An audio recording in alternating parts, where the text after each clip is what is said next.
a place that attracts believers from virtually every corner of the world, the Via Dolorosa in Jerusalem, the city of Jesus' passion, death, and resurrection. For us believers, it is a special place because it makes us aware of this tragedy of Good Friday, you can say. Because on the one hand, this indifference of people, because there are different businesses and religions here, so some are trading, others are engaged in some business, and in the midst of this crowd, a group passes by, praying and carrying the cross. It was similar in the time of Jesus, who walked, and those closest to him were in pain, the Mother of God, his closest disciples, while others indifferently looked on as just another condemned man. There are an especially large number of pilgrims here this year. Catholic and Orthodox people celebrate Easter at the same time, and the Jewish holiday of Passover is underway, hence the crowds, which the walls of Old Jerusalem have not seen in a very long time.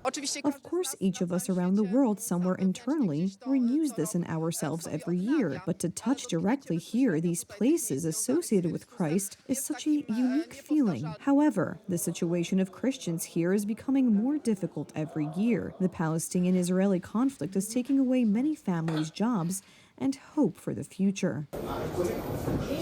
Most families make a living from tourism, and the streets of Jerusalem or Bethlehem are mostly empty on a daily basis. Christians are also increasingly becoming victims of attacks and persecution from both sides.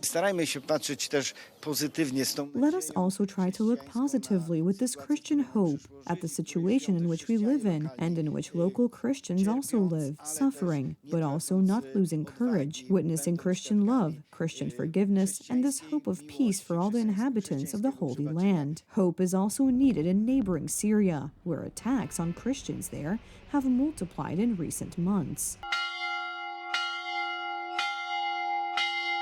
Easter holidays there are especially difficult now. The threat of Islamic extremists, mixed with extreme poverty and lack of prospects. These are the Christians who today carry this cross of everyday life, the cross of not having enough bread for their children, the cross of not being able to get to a doctor, to buy medicine, and we try, like Simon of Cyrene, to help them carry this cross of everyday life. Helping those most in need every day is what Polish nuns and Polish priests try to do. Despite the bloody conflicts constantly present in many places in the Middle East, every day, following Jesus, they offer their lives to others.